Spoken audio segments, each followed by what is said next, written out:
We are honored to be joined by Ralph Izzo, President, Chairman, CEO of PSEG. I want to thank you so much for joining us, Ralph. Great to be here. Thanks again for having me, Steve. Listen, Ralph, we've had so many discussions about climate change and putting things in perspective, but internationally, you participated in the United Nations Climate Change Conference in Glasgow, Scotland, back in the fall. We're taping this at the end of 2021. What was the biggest message from that United Nations conference that the rest of us should know about? The biggest message by far was that the entire planet is headed in one direction. The policy arrow is to decarbonize our economies, our energy sector. Now, different countries are going to do that at a different pace. But the leaders are recognizing that their whole basis for their future economies are predicated on building and developing technologies that are less carbon intensive and, in fact, carbon free. So let me ask you, we've had Joe Fiordaliso, the president of the BPU, on. We've had a whole range of people talking about this. The new Governor Murphy's Energy Master Plan. Question, even if New Jersey implemented the Energy Master Plan and did it to the T, which is complicated because there's opposition, questions, et cetera, New Jersey can't do this alone. I'm not here making a statement, but it seems obvious. We can't do this alone, Ralph. No, that's true, Steve. But let me first point out that New Jersey, with 9 million people, is bigger than many of the countries that were at COP26. So we're not inconsequential. But this notion that no country can do it alone or no state can do it alone, while it's scientifically accurate, it misses a very important point. Take China as an example. They are not going to achieve net zero until 2060. But that doesn't keep them from having the largest electric vehicle fleet in the world, the greatest number of solar panels in the world, the #2 exporter of nuclear technology, the #1 builder of electrified mass transportation. They are developing the skills, the products and services that are helping them grow their economy. Look at offshore wind on the East Coast of the United States. Who are the dominant players? Ørsted from Copenhagen, Denmark, Shell, Royal Dutch Shell, Equinor from Norway. Why? Are their engineers better than ours? Of course not. They've been at it for 10 years. So it's really an economic imperative to start to embrace these targets so that we can develop the technologies and the businesses that can be the winners in the future. Well, let me do this. For PSEG to disclose an underwriter not only of what we do, but also of our partners at NJPBS and Spotlight News, for your company, how much can any individual utility drive this versus government policy from the federal/state level? And I know it's a combination, but how much can you drive this, you and your colleagues at PS? So we cannot. We are a heavily regulated company, as you know, and we need the Board of Public Utility approval to do things. But New Jersey has a phenomenal energy master plan that is quite ambitious in the carbon reduction. So as a result, we are able to invest $1 billion in energy efficiency, lowering carbon while lowering people's bills. We are able to keep our nuclear plants alive, avoiding 13 million tons of carbon a year into the atmosphere. We are able to invest in 25% worth of an offshore wind farm that should be commercial within 2 years. So there are things that we are able to do because we're following the lead of the Murphy administration and the Board of Public Utilities. But absent that leadership, we would be handcuffed. Now, help me, I may have made a mistake on this. The goal for net zero carbon emissions, is it by 2030 or 2050?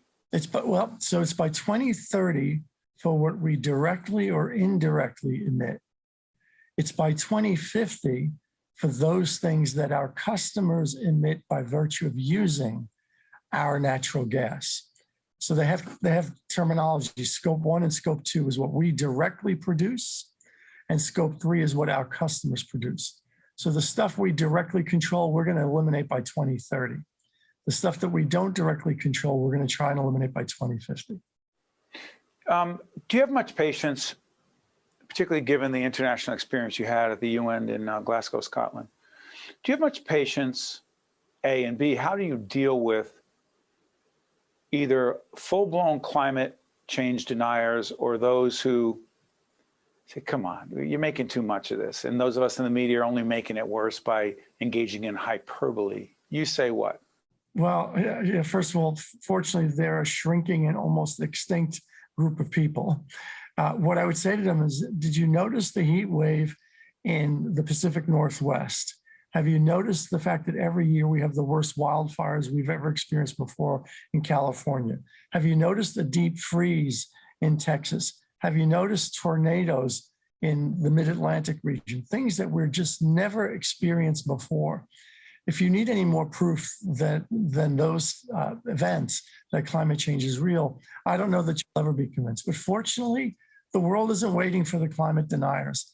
The beauty of COP26 was that there were businesses there, NGOs, non-governmental. By the way, that was the United Nations conference in Scotland. Go ahead. It was called COP26. Go ahead. I'm sorry. There were investors there. There were financial services companies there. There were equipment manufacturers, and their message was consistent. We're not waiting for government to act. We're pushing this envelope. I forget the exact number, Steve, but there's like $30 trillion of assets under management for folks that have what are called environmentally, socially, or governance sophisticated operations, ESG companies. In my industry, if you have strong ESG credentials, and the biggest part of the E is environment, which is all about climate change, you're valued at 10 to 20% higher than other companies. So investors are demanding this. Our youth is demanding this. Many of our customers are demanding this. So if there's still a small group of folks denying it, they are shrinking. Ralph, got about a little less than a minute left. So Ida, all the way back to Sandy, as we do this program at the end of 2021, the horrible situation in multiple states dealing with, including Oklahoma, down with a tornado, and a whole range of other situations, the wildfires out west. Climate change. They're just not happening. It's climate change, big part of that. So it's upon us. That's exactly right. And while I'd love to talk about what we can do to avoid the worst of the future, the reality is we've already put enough carbon in the atmosphere that we're feeling the impact now. Fortunately, New Jersey has allowed us to invest in our infrastructure to adapt to it to a certain extent. So we've improved, for example, 26 substations. That's the equipment you see that receives electricity from power plants and then distributes it to our customers. During Ida, not one of those 26 substations was flooded. That wasn't the case during Irene and Sandy and some of our earlier storms. So some of the adaptation measures we've taken have been highly successful at helping us keep the lights on for customers. Big connection, we'll talk about this in another segment, big connection between climate change and infrastructure policy and the intersection of the two. Ralph Izzo, who's the chairman, president, and CEO of PSEG, thank you so much for joining us. We appreciate it, Ralph. Thanks for having me, Steve. You got it. Stay with us. We'll be right back. One-on-One with Steve Adubato has been a production of the Caucus Educational Corporation. Funding has been provided by Investors Bank, Hackensack Meridian Health, Horizon Blue Cross Blue Shield of New Jersey, the Northward Center, the New Jersey Board of Public Utilities Clean Energy Program, the New Jersey Economic Development Authority, Choose New Jersey, Fedway Associates, Inc., and by Eastern Atlantic States Regional Council of Carpenters. Promotional support provided by NorthJersey.com and Local IQ, part of the USA Today network. And by AM 970 The Answer. The essence of the Northward Center is ingrained in our values, thoughts, and actions. What began as a storefront on Bloomfield Avenue has evolved into a life-changing community nonprofit. The mansion is steeped in tradition, but with all of its grandeur, the true essence of the Northward Center is in the people we serve. So as the Northward Center commemorates 50 years of service, let's also celebrate the many opportunities yet to come.